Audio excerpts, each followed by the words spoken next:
new member representing these three small cities of Sacramento County, Folsom, Ileton, and Galt. Welcome, Mr. Pratt. Thank you. And to finish attendance, Toby Johnson. Pardon? Attendance. You're here. Didn't I answer you? I hadn't gotten Oh, to you the didn't list. get to me. Thank you. Okay, I'm here. We're officially on the record. We have a Okay. quorum. Good. Thank you for making certain we had a quorum. Without any further discussion, we'll go to the business of the day, and that is Cable Act implementation, and call on our director, Mr. Esposto. Mr. Chairman, last month I recommend that you ask the changes that they've made in implementing the Cable Act. If I may, I'd like to add some comments at the conclusion of Sac Cable's remarks. I'm damned if I can hear you. I need a hearing aid, I guess. What did you... Yeah, I recommend that you hear from Sacramento Cable Television first. All right, we'll be glad to hear from Sacramento. Miss Darby Patterson.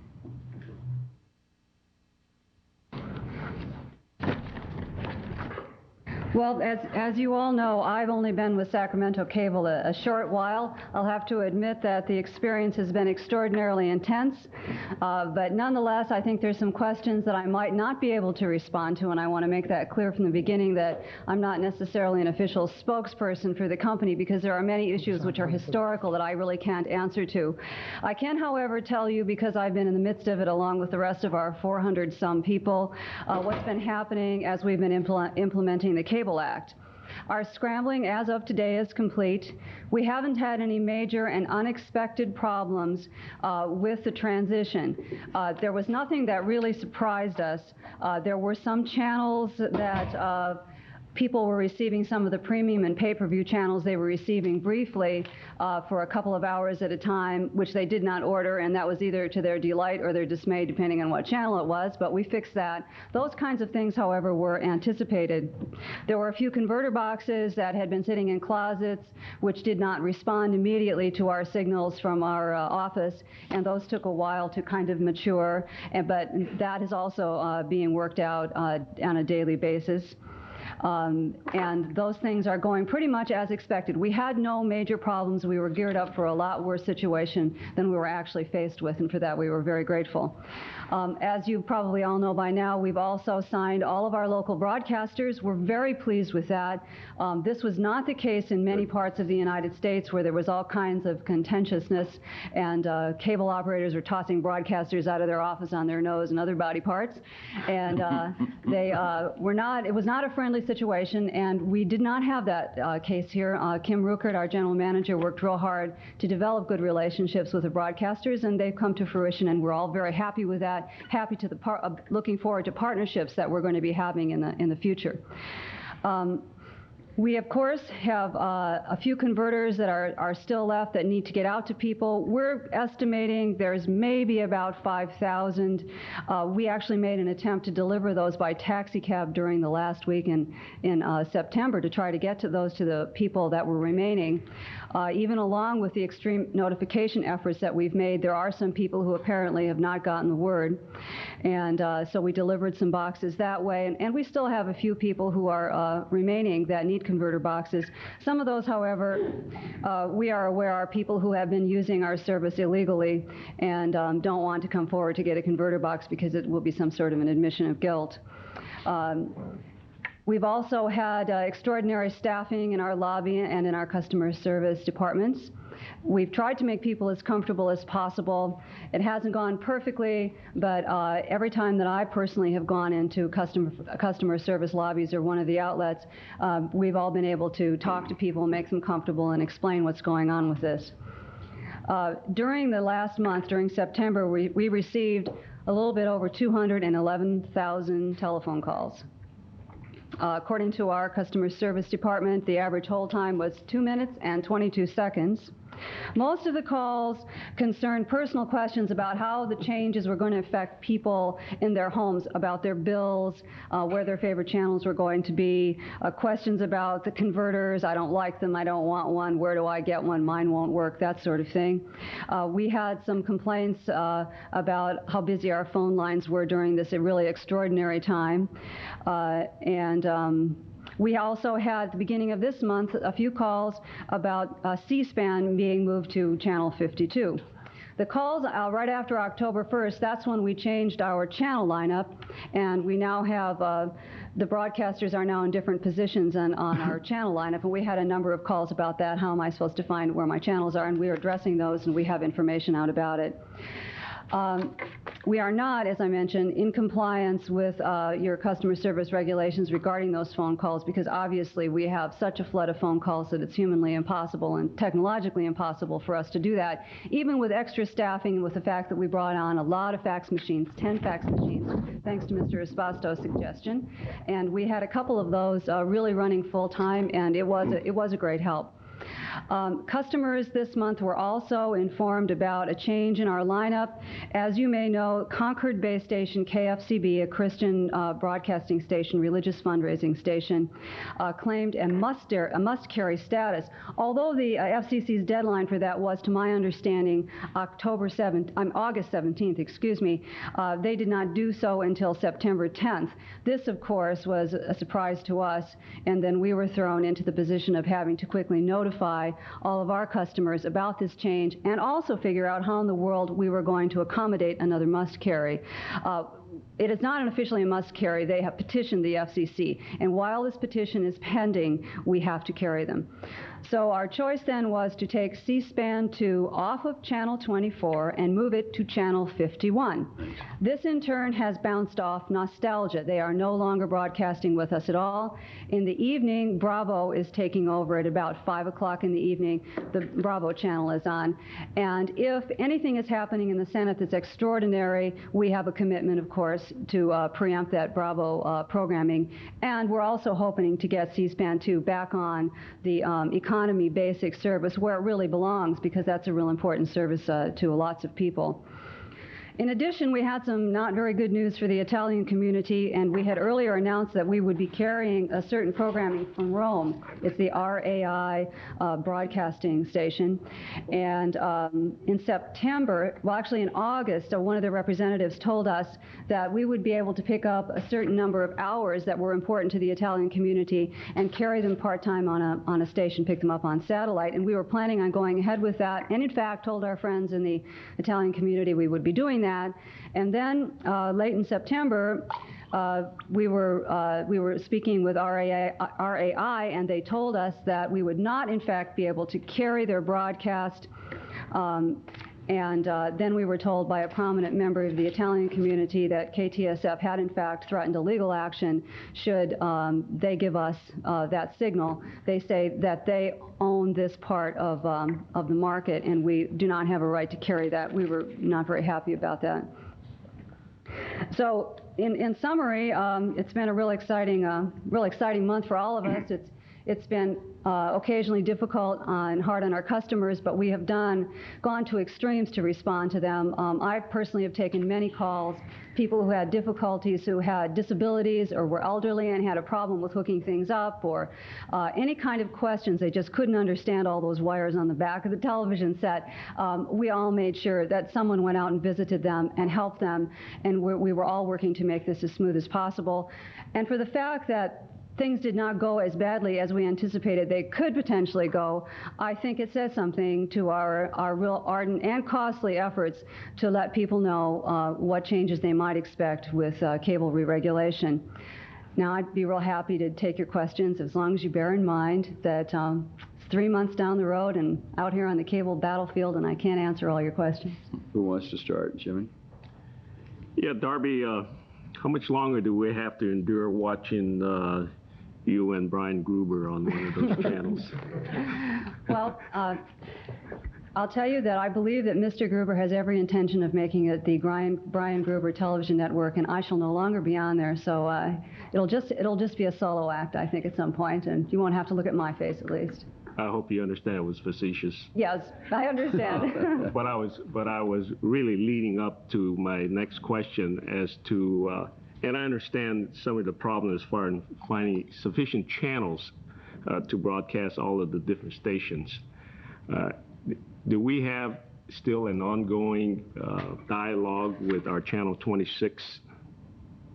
situation? Well, we do and we don't. The last we heard was in September. We got a letter regarding direct licensing, in which they said they were still investigating that possibility of getting us some of their programming.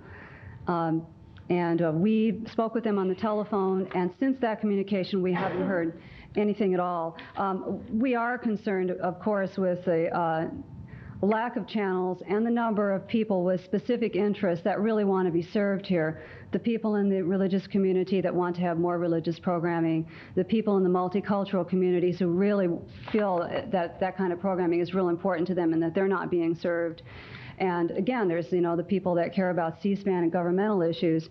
And until we have more capacity, there's very little that we can do other than perhaps try to find some space on some of the access channels that we might utilize those to serve the public good in some way. I thought I would just mention that, Mr. Esposito. You saw it shaking their head. I saw him shaking his head. Right. Well, maybe you can answer. Is it still a year away for the fiber optics so that we can have more channels? The fiber optics will actually be installed, I believe, at the beginning of 1994. We should actually have that wire in. However, it requires more than that. There's some replacement of some electronic components on the lines, and that is going to be very labor intensive. So I think we're looking at 12 to 18 months more, in which case we should have some expanded channel capacity, for which we have all kinds of people and ideas lined up waiting for those channels. Okay, and then finally, I'd like to make the comment that I would appreciate if you don't hear from Channel 26, I would appreciate if you would give them a call. Absolutely. Just to find out. We'll do that tomorrow. Thank you. Okay, thank you. Other members of the board? Terry? Ms. Patterson, concerning KFCB, when will the commission make that determination if they have a right to be classified as a must carry or not? Do you have any idea? Maybe Rich knows. We had, Brent can take it, Brent spoke with their counsel, and it looks like it could be a while. Could be anywhere from 6 to 18 months. Right. Jeez. That's the word that I get, 6 to 18 months. So Sacramento Cable will be required then to keep them on until that decision's made. The language on special relief in the Act is quite clear. While the action is pending, the channel must stay on. Okay. The other question is regarding the Italian RAI issue. Would you repeat what you said earlier? Did you say that KTFS claims to be a must carry, therefore they will sue the Italian station if... KTSF purchases satellite programming from different suppliers, and when you purchase that programming, you're also buying an area in which you're going to dominate that market, and it belongs to you, and you own it, and no one can duplicate your programming. The same thing happened with one of, I believe, the Chinese news or one of the dramas. It's the same thing with the Asian broadcast. Now, they own those programs, and they own the right to broadcast those programs. Their claim is that Sacramento belongs somehow in their market, and if we were to take that, we would be duplicating their market, and they would be in a position to litigate. It's happened with, I don't know, Mr. if you remember which programming it was. It was one of the very popular programs that was carried on KTSF, which we also tried to acquire and were threatened with the same action. So how is this adjudicated then? I mean, is it... Well, I think it's not adjudicated because we won't put ourselves in a position for a lawsuit. So we have, at this point, are not planning to carry that programming unless there's another way around that difficulty. Well, short of a lawsuit, what other recourse is there? Can you request a ruling? It may not even require that. I mean, it may be that the parties themselves recognize what their agreements say. We don't have any access to those agreements, and I would doubt even Sacramento Cable would have access to those agreements. Oh. Those are agreements between the program provider and the distributor, the station broadcaster, and what those agreements provide, how the area is defined, will determine it. Oh. If they can't sell the same thing twice. Well, so that's funny. So along that same line, Brent, then is this covered all in the Cable Act or not? This is totally separate? No, this predates the Cable Act. It's just simply the way television programming is sold. You sell it with exclusivity for an area, and you don't sell the same area twice. And that's what one party's contending, I've already bought it for this area, you can't transmit it in our area, and the other one says, no, I haven't. And if they really have a dispute, either one of those parties could take the matter to court. And as Darby indicated, if they retransmit it, they would obviously be drawn in, and they're not eager to do that. But it sounds like it's not all that unclear. No, could the seller, the person who sold the broadcast, could if they thought there was going to be another buyer, they could show the contract and say, we didn't give them that area? If those were the facts, sure, they could resolve. They'd have to go. They could go to court. Those contracts may have an arbitration provision in them, but we don't have any idea. It's not under the Cable Act. It's far, far from our area of jurisdiction. Thank God. Just one more question, Darby, and that is regarding a graphic scroll that I saw about "Don't call us. Our lines are too busy. Watch the preview." I hope that's over with, and that only occurred 1 or 2 days during the changeover. I believe that's so. There would be no reason to carry that on. It specifically said, "Don't call us." I believe that was one of the it was distressing when I saw that. I thought, my word, that's hardly the message we want to carry. But I anticipate it was just the changeover. It was probably October 1st and 2nd, and I hope it's not going on now. Is the only comment. To my knowledge, it is not. Okay, other questions? Just to make sure I understand, are we talking about the previous discussion? Are we talking about two of us trying to get a signal from the same source, the same company? Or are we talking about two different companies who want to send a signal into this area, and one is claiming exclusive rights to the area? It's a bit more complicated. Channel 26 is a Bay Area UHF channel that had been carried on the Sacramento cable system. For a series of reasons, Sacramento Cable decided not to carry them.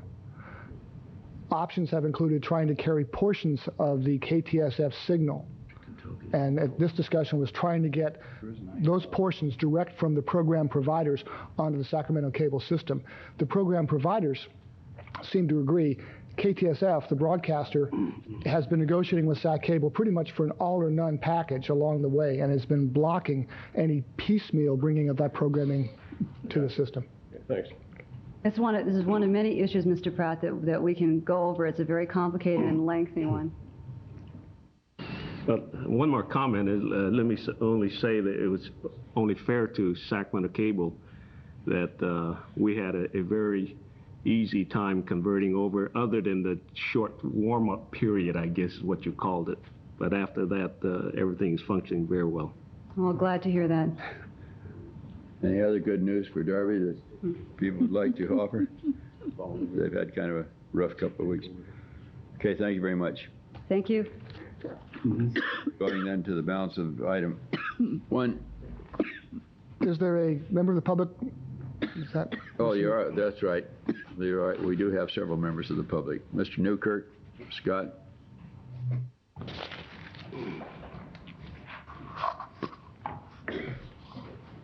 Almost closed you out. Thank you, sir.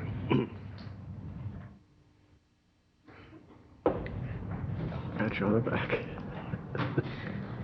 Good afternoon. My name is Scott Newkirk, and I live in the city of Folsom. I've handed out a copy of an article from the October issue of Video Magazine dealing with the problem of scrambling and cable-ready TVs.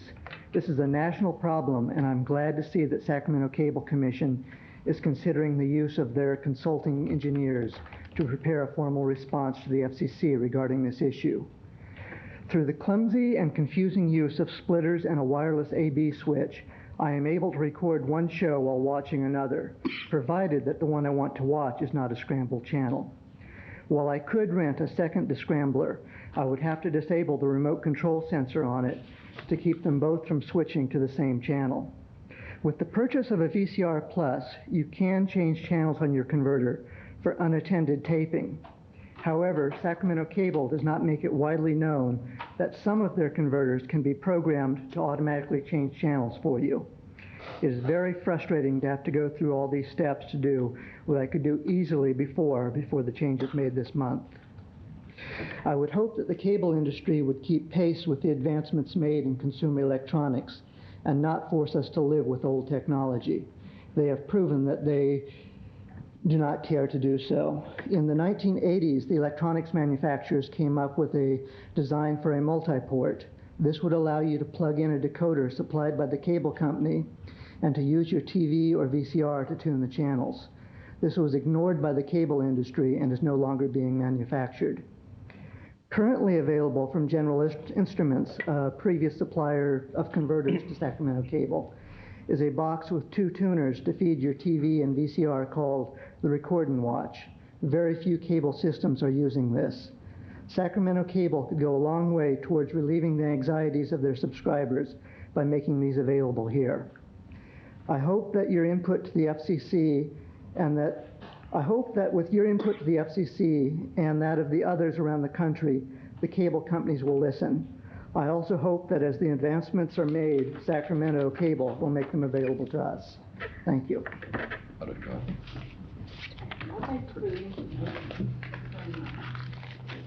Okay, thank you, Mr. Newkirk. Mr. Cooper, Ron?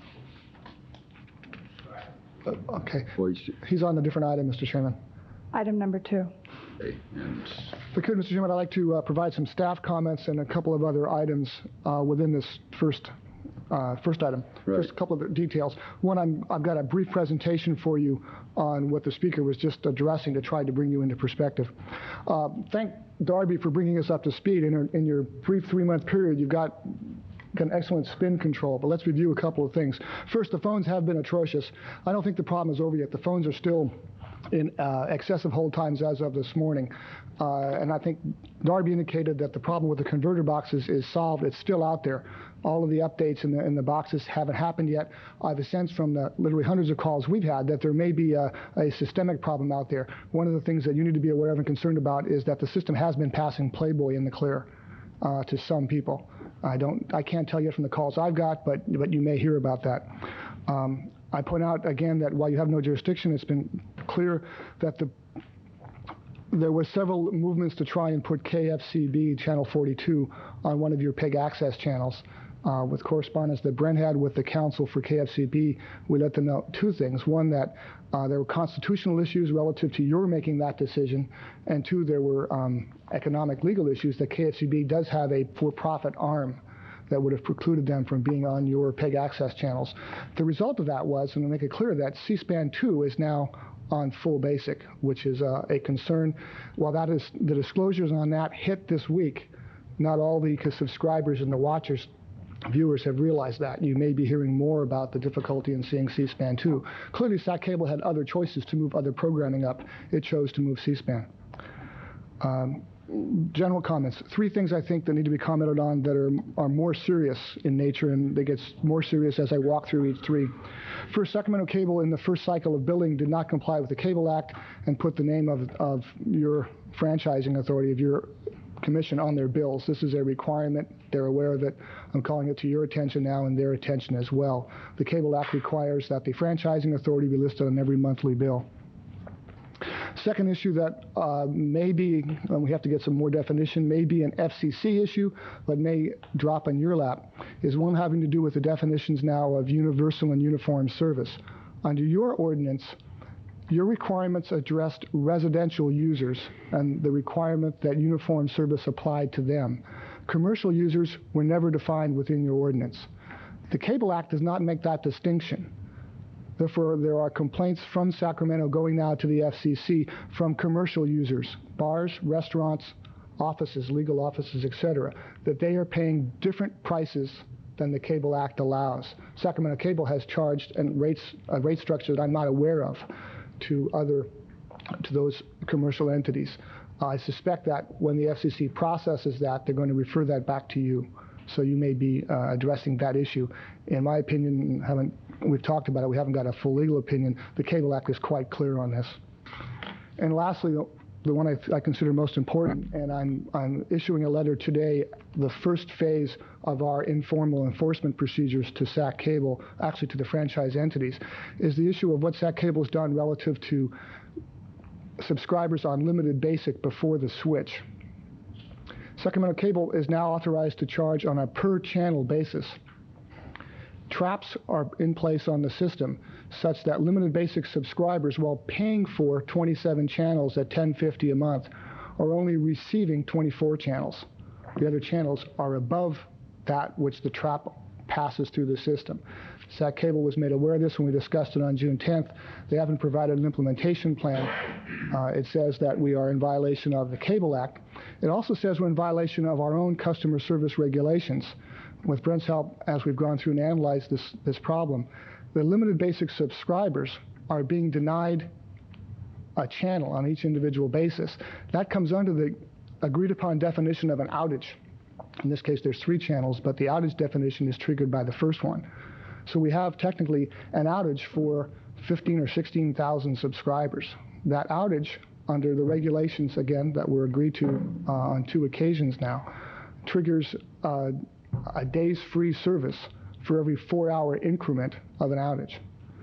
So I'm asking Sacramento Cable, under our informal procedures, again, these are the informal procedures that I used a month ago to try and get the telephone hold times reduced, to meet with Brenda and myself, discuss the issue, and come up with a plan alternatives to bring their system in compliance with the Cable Act and your regulations. Lastly, Chairman Johnson signed this morning a letter to Sacramento Cable informing them that you are now certified under the FCC, under the Cable Act. We filed our certification and our certification with them. We adopted our regulations last month. Sacramento Cable, we have now done what we said we would do under the regulations. It's now up to Sacramento Cable Television to respond with the FCC form, that Form 393 we reviewed in May, with the calculations that they use to reach their rates and charges. Happy to take any questions if there are any. Questions from members? I have a question. Yeah, Jerry. Regarding the outage again, how did that equate to free service? Review that one more time. Okay, the limited basic subscribers prior to the change could receive up to channel 28, and then a trap was put in the line blocking everything above channel 28. With the September 1st disclosure, Sacramento Cable defined limited basic as 27 channels. We have some channel numbering issues here because channel 1 doesn't count. 3 of those channels are placed above channel 28, 2 of them being the home shopping channels, but the content of the channels isn't the issue. The point is that the rate structure is 0.389 cents, what Mr. Rucker told us last month, times the number of channels, which are 27. That gets us to $10.50 for limited basic. Subscribers can only get the 24 channels. So people are paying they can't technically get. When complaints have come into our office of people who have called Sac Cable said, we will get to the trap. We'll try to get to the trap when we can. We'll schedule you so many weeks out. You must be home for us to remove the trap. In my letter, I objected to this. The traps were placed by Sacramento Cable 3 years ago. These are traps, physical devices placed on the pole or in the street. They were placed in my house, placed in other places without making an appointment. It seems inappropriate that a subscriber needs to be home now for the cable company to access their backyard, which they do routinely anyhow. This appears to be some type of a subterfuge on implementing the Cable Act as it was intended. We either have 27 channels or we have a rate that reflects the channels that are available. And has Sacramento Cable indicated they would remove the trap or just do it in the future? Best we've got so far is they'll do it in the future upon appointment and request by the subscriber. And you're saying that those extra 3 channels in is tantamount to extra, at least a reduction in fee in terms of service? That's correct. Further questions? Sure. Yeah, come forward, please.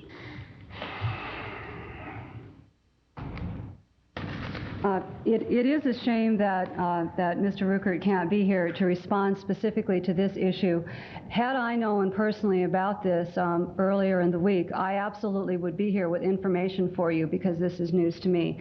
I did not know about this, so I really cannot give you any information. It will be the first thing that I look into when I get back to the office. In regard to what the gentleman previously was talking about in terms of making the equipment more user-friendly, I spoke today with our operations people, and we are currently working on some equipment that will simplify the difficulties that people are having recording and watching scrambled channels and picture-on-picture and the many things that you've heard. We don't want to have an uncomfortable situation existing for our customers, and you can be assured that that whole subject is being addressed. It's very complicated. It's highly technological. There is not a lot out there to look at. We are tied into a system, and whatever we do has to be compatible with the system which we currently have. We have no intention of rebuilding the system. And we are currently looking into different kinds of technologies that would address that. I did say that there were customers who were getting channels which they did not order, pay for, want, or sometimes they wanted but were not getting. Included in that over the weekend, among other pay-per-view channels, was the Playboy channel. It came on for a couple of hours in some instances. I don't know what the numbers are, but it happened in the scrambling because the signal was not being read properly when the station, the signal went to a new channel. So that is something which is solved. To my knowledge, that is no longer happening. And I did ask about that immediately when I got to work early in the week. I believe that was something that happened over the weekend very briefly. And one other thing on a more personal nature is that I would like to ask Mr. Espasto that he does not refer to me as someone who does spin control. I find that personally insulting. I'm a very honest and truthful person, and those of you that know me know that, and you can be assured of that. I am not a spin doctor, nor will I ever be, and I really hope I don't have to deal with that kind of a backward compliment again. Thank you. I apologize. It's meant as a compliment that you've taken some difficult problems and made them very nice.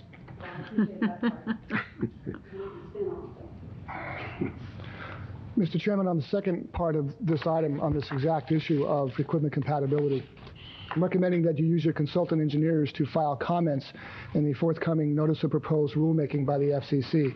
The FCC sent to Congress last night a 250-page report on this issue, addressing much more than we can talk about today, although I do have a couple of examples for you. I spoke with one of the authors this morning.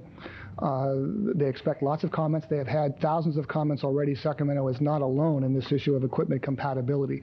Some of the things we can expect or not expect is a broad order by the FCC for cable systems to rebuild. That's not where it is.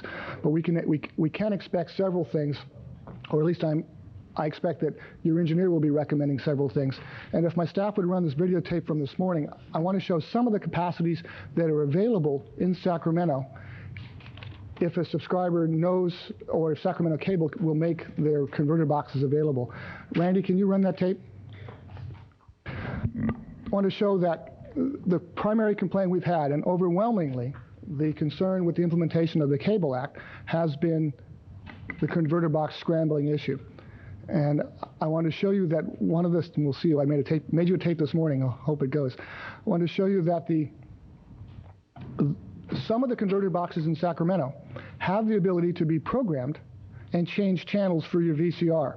So this is a tape I made this morning on the set-top converter in my office. I go to the program timer, exactly like you would program a VCR. Pick a time, single program, and you'll see that the VCR in our office is recording this meeting. First Thursday, which is today, and we went through and changed the time to 2:30. Or whatever. I'm sorry, this is picking up this evening's news on Channel 3. My point is that some of the capabilities exist.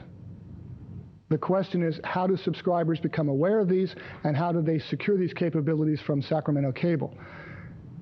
To the best of my knowledge, all the new boxes that Sacramento Cable distributed have this capacity. These were only distributed, again, to the best of my knowledge, based on consumer input, to people who went to one of Sacramento Cable's locations and picked up the box. If you called Sacramento Cable and asked to have the box delivered, you got one of the boxes that didn't have this function, even if you asked for it. From your perspective, as I believe watching this issue and having some concerns about it in the past, I'm letting you know that I believe a requirement that these boxes, or boxes with these functions, be available throughout the country upon request is one of the things we'll be commenting on and probably lobbying on in this particular section, or this particular part of the Cable Act's implementation. I point out that any assistance you have in making these more available to your constituents will reduce the majority of the complaints we've had in the last 5 weeks. This is the biggest issue we have. With that, I'd recommend that we, as you approve an appropriation transfer request for $8,500 from contingencies for the consultant. Mr. Chairman, let me ask some questions, if I may. Yes, you may. I wanted to get a clarification too, Dave, on just how to do that. I've got the old converter, but I want to know why the people who have a different one can do that compared to those of us with the old converter. Why we can't. We have to set just on one channel, and then you can't watch and record, which you used to be able to do. Okay, but go ahead, Dave. I'll just want to follow that up just so he doesn't lose the thought. Mr. Chairman, let me just ask Mr. Spasso, what is it that you expect this report to say? Well, I haven't seen the report yet. The report from our engineer would have 2 or 3 requirements. One, a review and a confirmation that the available technology does not include it's called interdiction, but that would not be feasible in this marketplace. Constituents such as the man who spoke earlier are aware of other technologies and other systems. We need to verify that that won't work here, and that would be something that I expect our engineer to say. 2, I would want our engineer to take from the FCC report those consumer-friendly aspects that he feels are most appropriate for this system, prepare those in a report that would be suitable for formal filing with the FCC, and recommend that you file that with the FCC. Well, Mr. Chairman, let me, you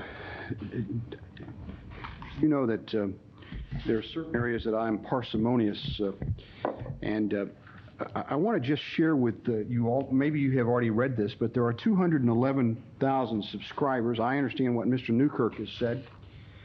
There were some 30,000 boxes, and I don't know whether they were 8 boxes that were advanced boxes or boxes that weren't. I had been using a converter box in the 2 that I have. But I object, and I would ask my colleagues not to spend $8,500 on this report, because I want to read you what Congress already knows. We didn't create this mess, and we ought not to spend $8,500 to tell Congress what they already know. I want to just read to you for just a second. Where it talks about, I presume this Cable Television Consumer Protection Act, Competition Act of 1992, Attachment 1, is something that we received from the FCC or Congress or someone like that. That's the Cable Act, yes. Okay, let me just read. I won't bore you with reading all of it, because you probably read better than I do, but let me just tell you what it says there under paragraph 62.A. It says, findings, the Congress finds that, and then it talks about the impairment of cable-ready sets. They already know that it doesn't work. And they already know that to have this kind of technology, that it discourages innovation. They acknowledge that. And then they talk about, in subparagraph 3 there, they say cable operators should use technologies that will prevent signal theft while permitting consumers to benefit from such features and functions in such receivers and recorders. And then it goes on to talk about what compatible interfaces are, and the regulation report that within a year the FCC is supposed to report back to the Congress and tell them precisely what the cable industry is doing and what technology folks are doing. And then after that report, 365 days, 180 days later, then the Commission is going to determine whether or not and under what circumstances they're going to permit the cable system to in fact scramble, and how to prevent theft and what can be done. And then it talks about, under paragraph C, FCC rules, where it says the costs and benefits to consumers of imposing compatibility requirements on cable operators and television manufacturers in a manner that, while providing effective protection against theft or unauthorized reception of cable service, will minimize interference with or nullification of special. Now, I don't believe that we ought to spend $8,500 to say ba when ba will get it done. The Congress already knows what the problem is. And unless you're going to tell them something about the technology of this, they aren't going to come back and specifically, if you want to file a complaint against the Sacramento cable system, that's an entirely different situation. Because maybe they're in I haven't talked to Mr. Ruker, he's out of town, as you know, but maybe they are in violation because this act already perhaps prohibits what is being done. All I'm simply saying is I don't think we ought to spend $8,500, not that that's a large sum of money in today's budget situation, but it just doesn't seem to me that we ought to spend $8,500 telling Congress what they already know. And I Mr. wonder... Cox, I say that the point isn't to tell Congress what they already know. Congress now has a report of 250 pages with a series of recommendations. What I want from the engineer is to interpret those recommendations and tell you which ones apply best for this system, and then lobby Congress or advise the FCC and Congress accordingly. There will be a whole range, again, I haven't seen the report, a whole range of variables. In the past, the industry has opted for the status quo. Is that what's best for consumers? Is that what's best and most effective and efficient for application in the technology that you as a commission spec'd in the RFP for Sacramento? We required an addressable system in Sacramento.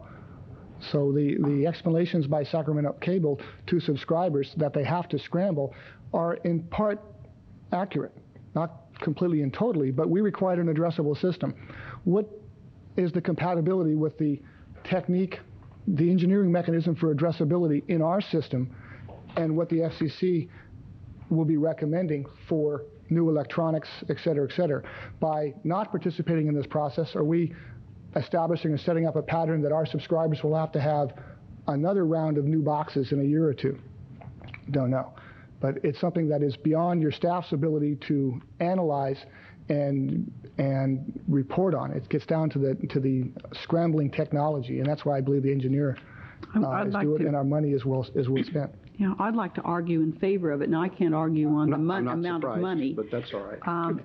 But we had the same engineering firm do a lot of the work during the build on this system, so that we really got the type of system built that that everyone who had wanted the franchise built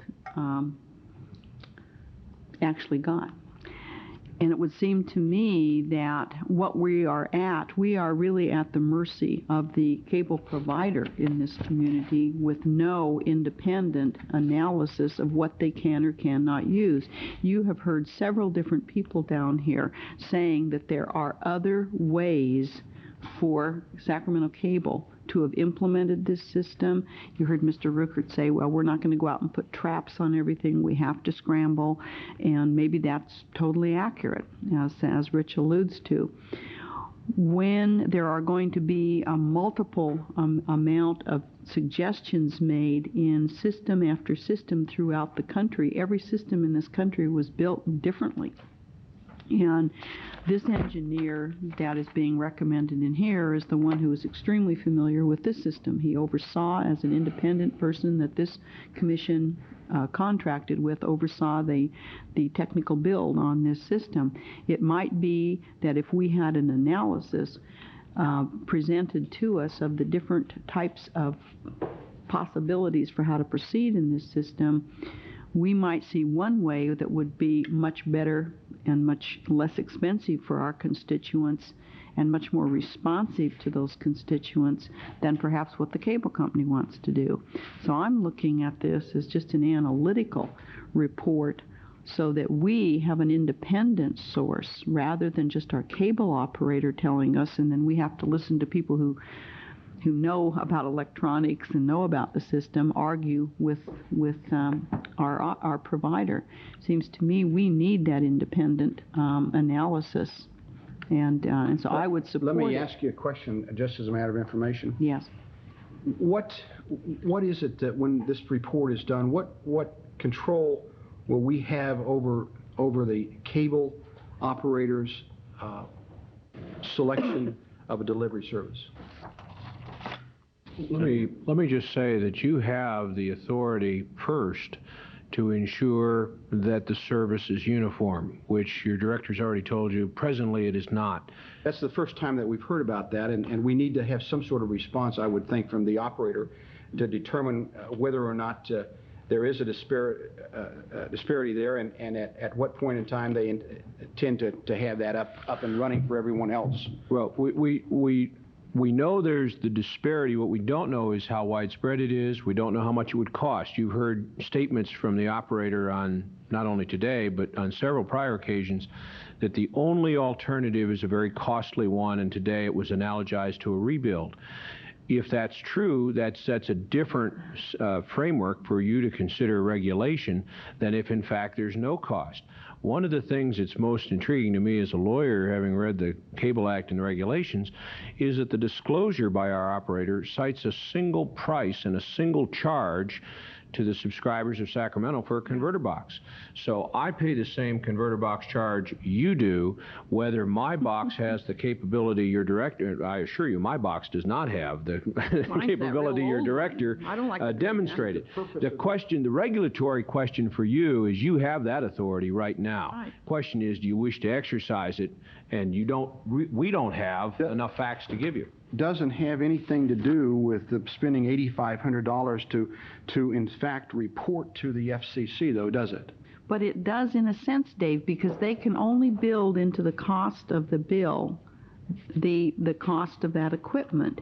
If we were able to show that there is differentials in the equipment, one will do the job just as fine as another, and one would be a much less expensive alternate for the consumer.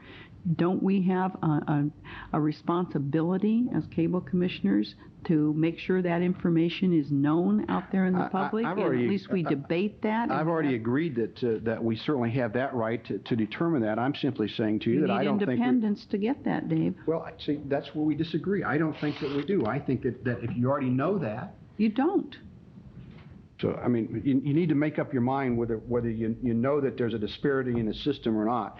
I've accepted... Well, that's different from what I was saying. I've accepted precisely what they've said as being accurate, and we ought to ask the cable operator to account for that. I'm perfectly prepared to do that.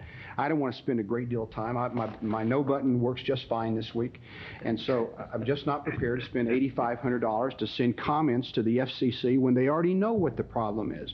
The problem that we're facing in Sacramento, California has absolutely nothing to do with this operator other than they're following what the Congress has set forth. The problem that we have is with the Congress of the United States and getting involved in the cable industry the way that they have. That's the rub.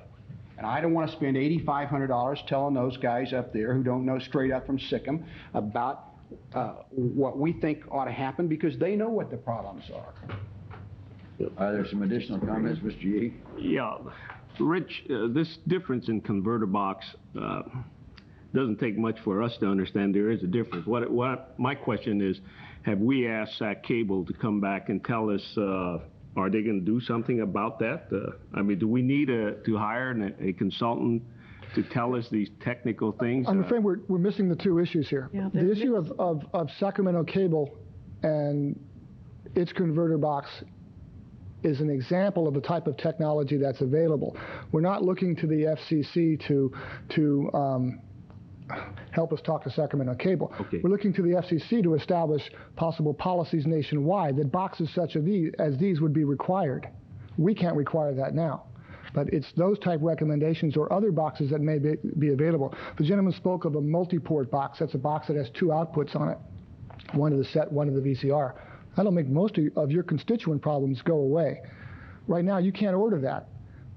If the FCC report to Congress has that as an option, if our engineer says this is an option that will work in Sacramento, then I recommend you take his report, you put it in the right format, and you file that with the FCC and tell them this works here, we like this. Don't use the one, assuming he gives you some recommendations, for the technical options that don't work. And you're telling us that we can't do this without a consultant? Is that what you're saying? Yes, I don't have sufficient expertise on the nature of the scrambling, nor do I have the reference material that tells me what other technologies are out there. And lastly, if I did the research and provided you the report, I don't believe my credibility in this regard would weigh what and the resources that Sacramento Cable has behind it. I think you get a respected engineer such as Hammett and Edison, who knows the system, who, if you recall, Hammett and Edison reviewed every construction map on this system and engineered a good portion of it as the maps were filed. They can tell you what will work and not work. And I guess I'll close by saying, again, we have done, the three of us have done the best we can to keep the phone calls away from you. Our phone is ringing every 15, 20 seconds. This is the biggest issue, in my opinion, since issuing the franchise as far as impact on consumers. The impact of the cable-ready sets, the cable-ready functions, is far beyond any rate increases or decreases we've had over the last several years. Last year, Sacramento Cable raised rates $1 and did a few other things. Didn't have anywhere near this reaction. I'd be happy to give you counts or let those calls filter through to your office as you would like. Let them flow. Okay. We'll start. He's speaking for his district. Yes, ma'am. 4th District. Folsom, Fair Oaks, Citrus Heights, Orangeville, Antelope, and Fair Oaks. Maybe I left one out. Okay. Gold River. I would much prefer to have an engineer give a really good analysis of what is possible in this system. And that would be, I think, a responsible step for us to take to represent our constituents. One last question now. With this consulting to make his report, it's not a question, it's just how much can be done, but is SAC Cable meeting their requirements?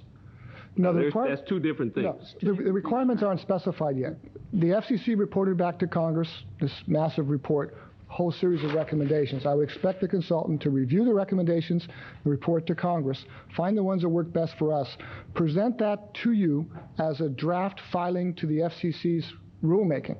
You could then review it and decide whether or not to file that with the FCC. I want the consultant to give you a prepared draft comments to the FCC and present that formally to you in this chamber with his reasons why. Yeah, but I would like the report to tell us that what we're asking for is what FCC is asking Yes. for. Yes. Nothing more. Now, if there's anything above and beyond that, then they better list it separately. But the problem is, sir, that FCC right now is not asking for anything. They're trying to determine what they should ask for. You have only the ability now to make sure that Sacramento Cable treats everyone equally. So when we have this disparity, you can make them match up. You do not have the authority to make them go to the next level of technology. Right. But the FCC and the Congress do. The FCC has asked for assistance through the rulemaking process in helping to determine where they should make the cable industry go.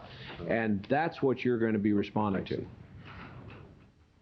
Just one last question. The preparation of the comments, he states, will take 40 hours. Is that a reasonable estimate of?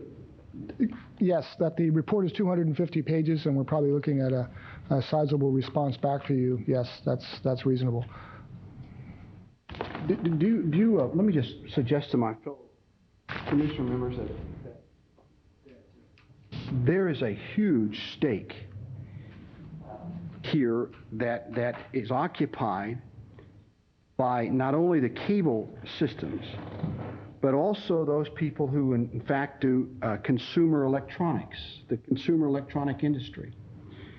And it just seems to me that there's a mixed metaphor here in terms of getting this $8,500. Now, if you want to spend $8,500 for that to examine our system as it relates to what the boxes are doing and who has them and who doesn't, I'd be for that. I don't have any problem with that.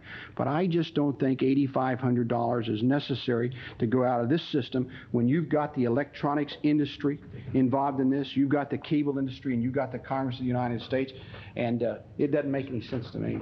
There are 14.2% of the cable system of that 211,000 people that didn't have converter boxes, about 30,000 that were told, 14.2%. Recognize, though, Mr. Cox, that it isn't the people who didn't have the boxes.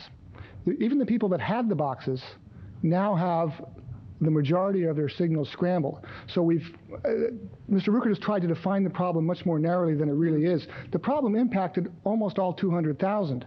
Because people that previously could take ESPN and Discovery in the clear now can't. What does that have to do with spending $8,500 for a consultant? What does that have to do with that?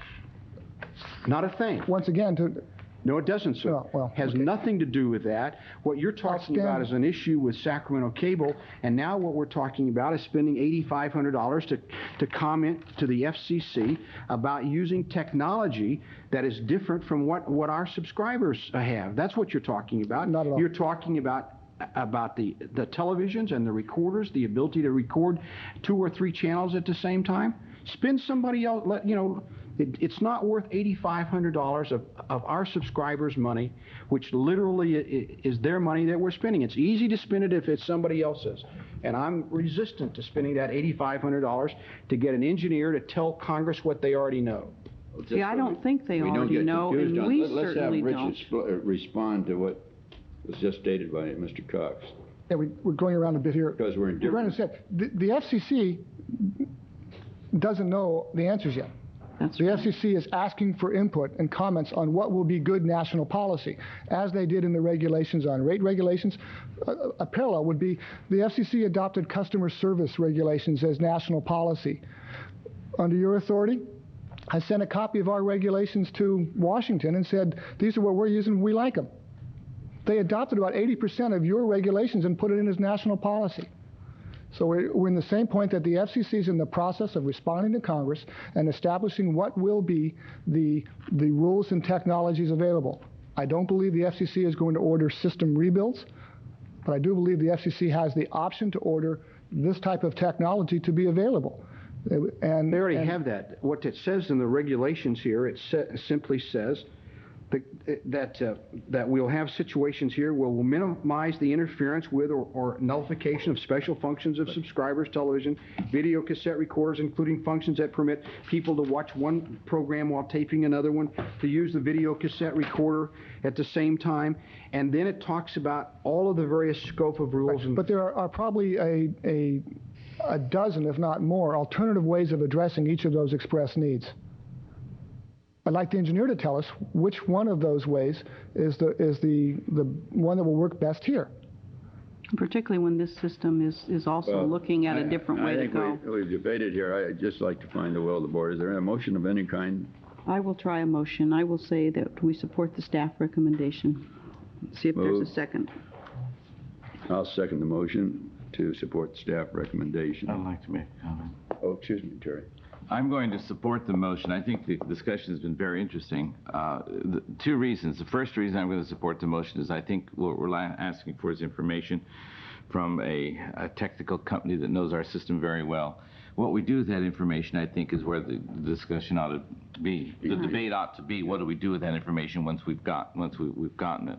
So I think that's, I'm going to support it for that reason. The second reason is that Sacramento Cable made a business decision to do what they did in meeting the requirements of the new Cable Act. That business decision did affect some of our subscribers in a particular way technologically. Those business decisions could have been made differently, where they would not have been affected the way they were. Had the FCC been more explicit in terms of the technology being used, then maybe we wouldn't have had the concerns that we've had by some people who are in this community. So I think there's 2 reasons we ought to go ahead and take a look at the information and deal with it later. Well, I think we have to have it generated by a firm that's professionally prepared to do so. I think that it's important that, as Rich pointed out in prior studies that were conducted, we were able to bring about influence and, I think, better definition of what is needed in this community in order for the provider, Sacramento Cable, and for those of us in the commission to better serve the interests of the people. We certainly have had reaction, which we expected to have. There wasn't anything unusual about it. But I think this may be an expenditure that, to me, doesn't seem to be astronomical. I think it's a reasonable amount. I have to rely upon Mr. Esposito to confirm this, and he did. And with that, that's the reason for my second to Mrs. Collins' motion. So, any other comments? If not, I'd call for the roll call for the vote. Collin? Yes. Castanis? Aye. Cox? Nay. Pratt? Aye. Yee? Aye. Toby Johnson? Yes. Thank you. Motion carries. Moving Nays on have to- it, Mr. Chairman? Pardon? You want a minority report on this? I just want to know if the nays have it. That's all. By a slight margin of 5 to 1. The nays don't have it, huh?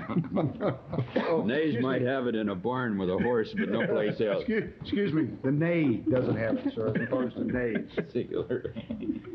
Okay, moving on away from the nays, we'll go to item 2. Mr. Chairman, I've included on the agenda, and I will routinely hereinafter, an opportunity for your grantees to comment before you, if they should have anything to comment. Okay, this is an opportunity, and Mr. Cooper does have something to comment, so Ron, if you'd like to come forward. By the way, I would have given that $8,500 to the grantees. Yeah, I'll bet you would. Now you say it. Now you No, he would have wanted to go to the National Convention on Converters, and I thought Edison was one of the grantees, so that shows me. But before we go any further, my name is Ron Cooper, Executive Director at Access Sacramento. Want to also welcome Commissioner Pratt. Thank you. And look forward to working with you. I did put together a packet. It's got a blue cover page on it. It summarizes the first quarter of the fiscal year, and I'll just highlight some of those items. But before I begin that process, just bring to your attention that there is a conference being held in Reno on October 22nd and 23rd, Friday and Saturday, called The Hitchhiker's Guide to the Electronic Superhighway. And it is intended for public education and government access, staff, volunteers, board members, and regulatory bodies such as yourself. And so if you would like more information about that, I'll be happy to supply it. It's very, very cost effective. If you're not a member of the Alliance, the 2-day conference is only $85. So there's a lot of information there, similar to the kinds of technical questions that are being asked here today. In the activity summary, I've divided up the information into four different areas: programming, training, board activities, and collaborations. In the programming area, I've also given background information about the programming data that has been collected since we began in first full year was in '87. And so giving you information about original programming and also hours of programming. And you can just see over the range of time there since we've been open, we keep track of how we're doing. And I'm very pleased to report that we continue to meet and exceed our goals. Compared to third quarter of last year, we're 8.4% increase in the number of programs and 8.8% in hours of original programming. We're quite pleased with that and quite proud of our producers and program providers, who are all Sacramento County residents, for helping us achieve those goals and surpass them. Also, I wanted to point out some noteworthy programming. Beyond the data that's collected there are just a few highlights of some individual programs or series programs that have been completed or are in progress during the third quarter. Shakespeare in the Park, Midsummer's Night's Dream, and Romeo and Juliet. We've also seen the birth of two very popular live call-in programs, Libertarians Live and also School Choice, having to do with the voucher issue. Also Empowering Women Beautifully, and the We Seniors, who have been on our channels now for about 4 years, are now beginning to go live once a month to answer concerns by seniors. They started off with the issue of the local tax and had the sheriff and the DA on, so very welcome to see them continue to grow in their production efforts. 2 hours of main language programming produced by a local volunteer. The Sacramento Bahan competition, the Oak Park Summer Concert Series, and so on and so forth. And then just in the first part of October, there were, with the cooperation of Sacramento Cable, we were able to put on the Saturday and Sunday, all day, there was a Latter-day Saints conference that went nationwide, and Sacramento Mormons were able to participate live in a call-in format based on that. So programming is continuing to grow, and particularly in the area of live programming, we're seeing a growth in that area. Livewire is the longest-running call-in show for general audience purposes in Sacramento, including the broadcast. We've seen a lot of broadcast growth in that area recently, but Livewire's been on since March of '92. Some of you have been on that show, in fact. We welcome if you'd like to be. Moving on to the area of training, in addition to the other issues facing us in this first quarter was, for the first time, having a full semester of Access Sacramento providing the training to the producers single-handedly.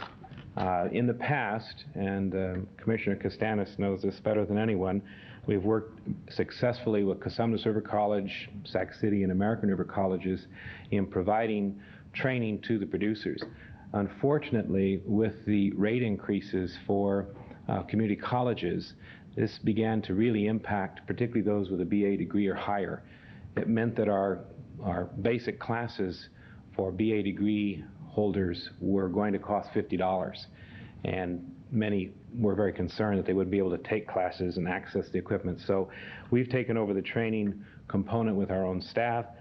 I was predicting that we'd see 1/2 to 2/3 the numbers of people and be able to facilitate them as well as we had in the past with the Cosumnes River College's help in particular, but I've been pleasantly surprised to see that in the summer and thus far this semester that we, with our staff, even with cutbacks, are handling approximately the same number of registrants that we have in the past. So that's been quite a challenge, and I want to applaud the staff and again the volunteers for pulling off that feat. Under board activities, again, a majority of our board are relatively new, with less than 1 year on the board. So there's been a real learning curve there as far as what Access Sacramento is, what our mission is, how we work with the community, what our role is. And we've had a lot of success. There are 9 committees of the Access Sacramento board. All of them have been oriented and are up and moving. I sampled 3 of them that are particularly active, working with Chair Bill White, who sends his apologies, wasn't able to be here today. Working with staff, we organized a planning day on Saturday, September 8th, and had an opportunity to look at where we've come and where we are and where we need to be. It was very productive. It also introduced the concept for the first time of our board of a community-wide communications center. This is a very important concept as access facilities around the country look to where we are with the multitude of communications technologies confronting us. To simply look at cable-delivered television and radio is not seen widely enough. And with fax and computers and voicemail and on and on and on, the concept of a community-wide communications center certainly is something to look at, both this body and certainly our board is doing that as well. Programming Committee Chair John Ickes, we've had meetings, again, based on our proposal that was submitted to you and approved. The Programming Committee is very active in the programming of Channel 17. They have now approved more than 30 series of programs and have provided very valuable input both to the staff and the producers representing the best interests of our community. The Multicultural Advisory Committee, chaired by Suzanne Brooks, who is the department chair of the Multicultural Department at Sac State, has also been very active and productive, even taking a class and looking forward to producing programs, particularly about leaders in our community from various ethnic and cultural backgrounds who would serve as role models. Under the area of collaborations, which is very, very important and much discussed, I have some very good news about works in progress, and there are 3 issues that we've had to face from the beginning that this recent information about collaborations speaks very well of. The 3 issues are our continuing efforts to serve populations that are other than English speaking, and there are many, many, many of them. And another issue is serving young people who are residents of Sacramento County and who have a point of view and would like access to equipment. But of course, that's an important issue in a sense of legal and other kind of constraints for young people. And also to serve the nonprofit communities who oftentimes would like to see public service announcements or small documentaries about their programs created, but with limited staffing and trying to work with volunteers to produce those programs sometimes don't achieve the results that they'd wish. So the collaborations I'm reporting on today really address those issues. The Sacramento Union, I went back and I wrote this, and I woke up this morning. I did have the oldest daily newspapers. I hope that still is accurate, the oldest newspaper in the West. It was the oldest daily. Well, maybe it's still the oldest. We don't know. Maybe, Bob. But is going to be working with us, Andy Porras, who is the reporter featuring Hispanic news in the Sacramento Union, will be coming into our studio on a weekly basis to record what's happening in the community in Spanish. And then, in addition to being distributed on our channels, we will provide that to KCSO, broadcast channel 19, that serves, again, the Hispanic community throughout the Central Valley. We see that as a very positive relationship, and we've also asked the union, and I'm publicly asking today, because I know Commissioner Yee, we've talked about this at length, this could serve as a model in terms of if we could identify people from other major ethnic and cultural groups to come into our studio to do the same kind of thing, and that is do at least announcements of community events in various languages. And we appreciate any help you might render in that area. Also want to announce that commencing in 2 weeks, the Sacramento County Office of Education Regional Occupational Program will be using our studios during the morning. These are seniors in high school from throughout the county, and also adults learning television as a vocational skill. And the County Office of Education ROP program will be in our studio Wednesday, Thursday, and Friday mornings, producing a program called Sacramento Focus. And that program will feature any and all issues, particularly those pertaining to young people in the county. In addition, one of the issues before us has been the equipment that we've had in storage since we stopped the studio at Grant High School.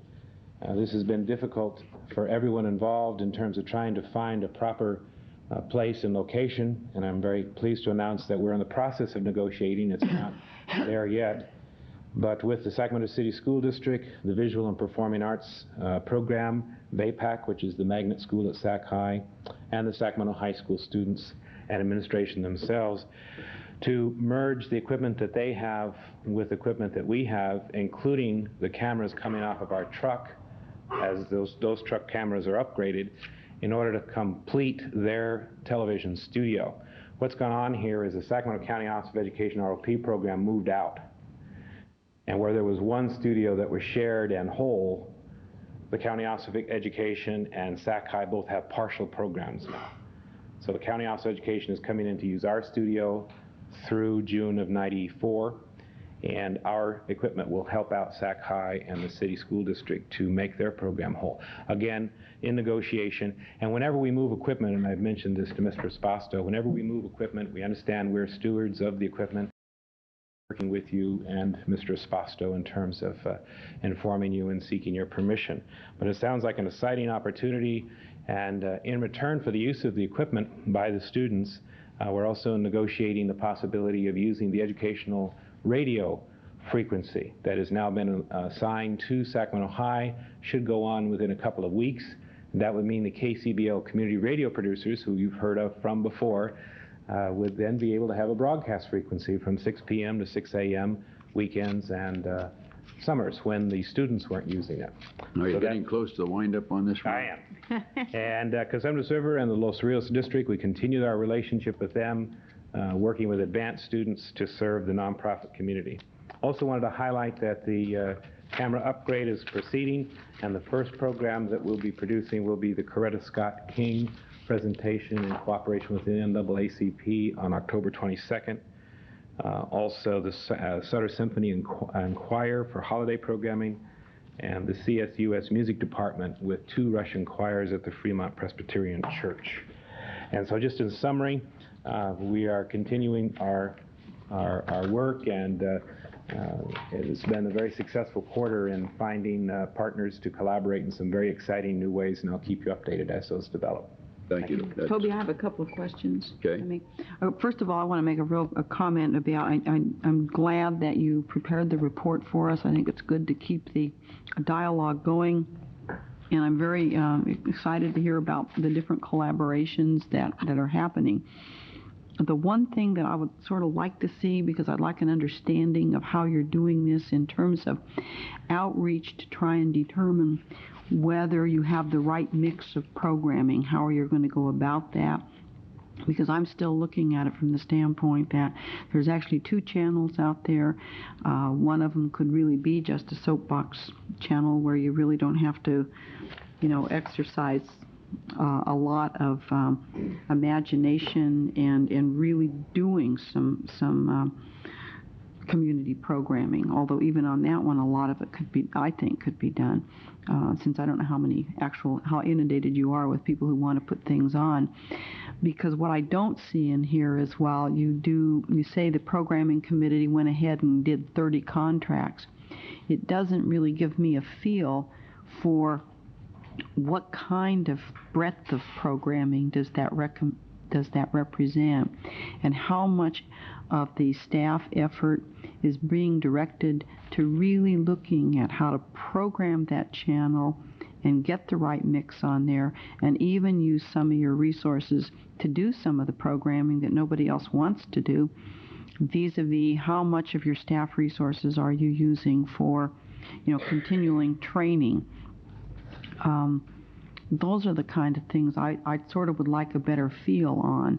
For instance, if nothing's happening, if there are people out there who want to see some of the, let's say, youth soccer or youth little league or some of the other things that are happening, and you don't have a producer who wants to do that, what I'd like to know is why you couldn't be using some of the effort that you're putting in staff time into training, why you couldn't use that effort in actually doing some of the producing and programming on that channel.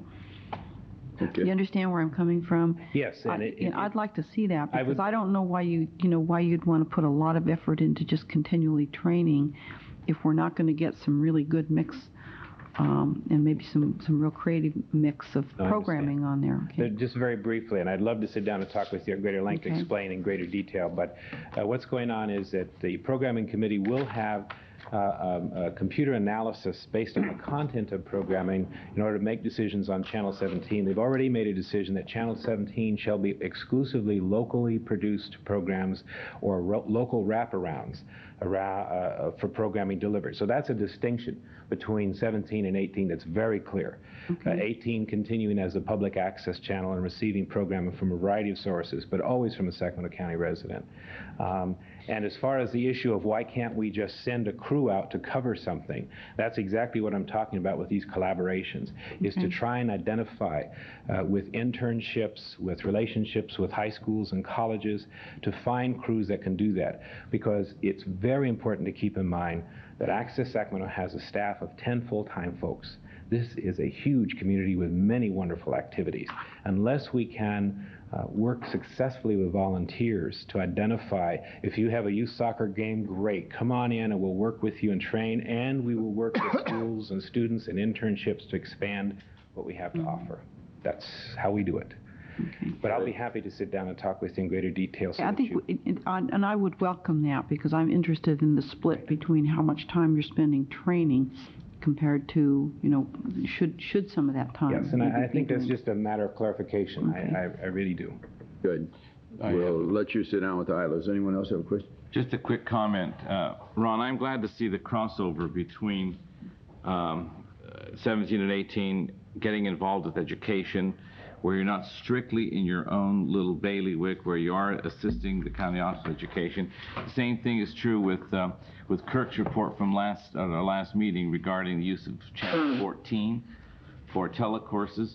I don't think that any of us up here wanted the 7 channels used exclusively just for one agency. I think that what I'm particularly interested in is seeing good use of the public resource that we've got, regardless of what camp it might fall into. And I'm delighted to see that, and I encourage you all to do more of that and make good use of those 7 channels and meet the needs that are there instead of trying to generate needs in your own little area. And I welcome that, and we have been doing, I think it's one of the best kept secrets. The Ed Consortium has had programming on Channel 18 in the morning for, gosh, for a year now or so. And so there is that definite work going on. Great. Okay. Thank you. Thanks very much. Mr. Thompson, Jay Thompson.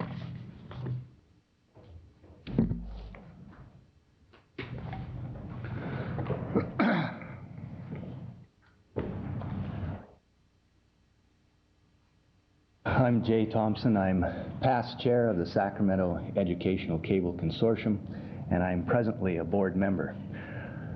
I'd also like to extend our appreciation, Commissioner Pratt, for your sitting on this commission.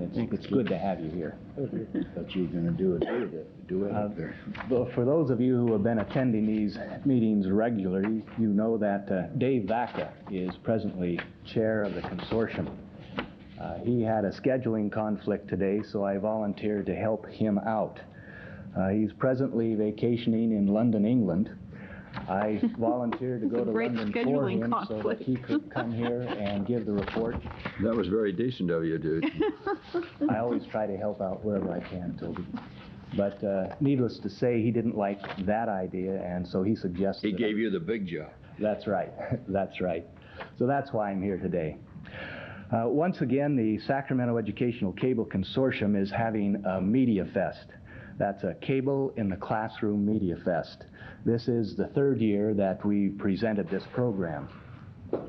This year, the program is being held at KVIE, and at the Media Fest, we invite representatives from the national programmers to come and share their information with teachers and other representatives of the school districts in the Sacramento area.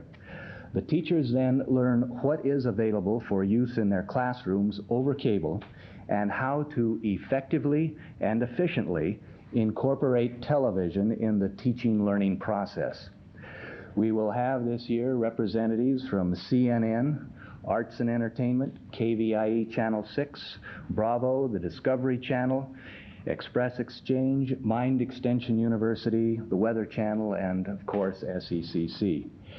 Now, this year's Media Fest is being sponsored by the Sacramento Cable Television, KVIE, Sonic Cable of West Sacramento, King's Video Cable of Lodi, and Continental Cablevision of Stockton, along with SECC. So if you can make the time, we'd like to invite you to drop by and meet some of the teachers and the national program representatives. It would give you an opportunity to see firsthand one of the many activities SECC originates to assist in the process of using technology wisely in the support of student learning. So thank you, and we hope to see you there. Thank you for your brevity, and we will try to get there. That will move to the last item. Oh, you have one more? Item 3. I didn't have a slip. Quicker than that. Better get those slips in because we're moving along here. Chanel number 6, 7.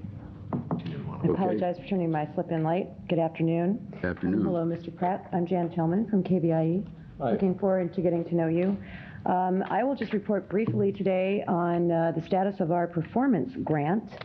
The Commission awarded KVIE a performance grant to produce quality public service announcements for nonprofit organizations in the community, and we've developed the criteria for organizations to apply to KVIE to have their announcements produced. They will be aired on Channel 7 and also made available to the organizations to take the spots away and use them on other media as well. So I've given each of you a copy. You may want to provide that to some worthwhile nonprofit organization in your district. Any questions? Thank you, Jan. Good idea.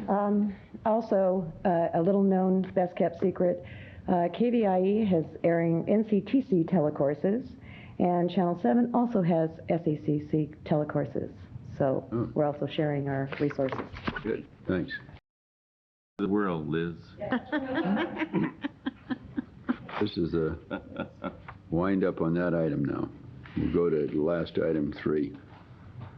Chairman, members, at the end of last meeting, the chairman raised a question about meeting scheduling. I'd like to point out, I guess, 2 things here. One is that your next meeting is the first week in November.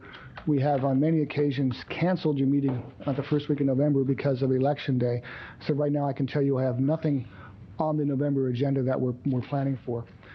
Secondly, a year ago, up until a year ago, October, you had been on about a 2-year quarterly meeting schedule. You went back to a monthly meeting schedule when you began to address the community programming issues. With that, I'd recommend to you that you, at a minimum, reschedule the next meeting till December. At your discretion, however. Comment from the members?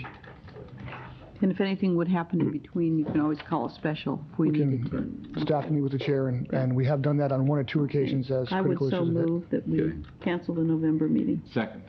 Moving second to cancel the November meeting. Please signify your approval That's by November aye. 4th? Aye. Aye. Okay. All ayes. Those opposed? Mr. Cox is silent. No, I voted aye, sir. Did you? Had nothing to do with money. So rare. Well, that's the Maybe there's another issue. Secret. Do you city council people get paid by the meeting? Yes, sir. Oh, you do? Well, let's stretch it. How about every 4 months? You're really going to save money now. We can have a yearly meeting and it'll add up to several $1,000s if you. I don't want to get into Be it. enough to pay for our consultant. We could charge the county the salary of your time here and deduct it if we. We're renting you that seat. I would ask that this report be filed with the engineer's report. Good idea. I've read this now. Okay. I think we ought to file that with the engineer's report. Mr. Cox has finished all his extra reading now. Motion to adjourn, sir. Wait a minute.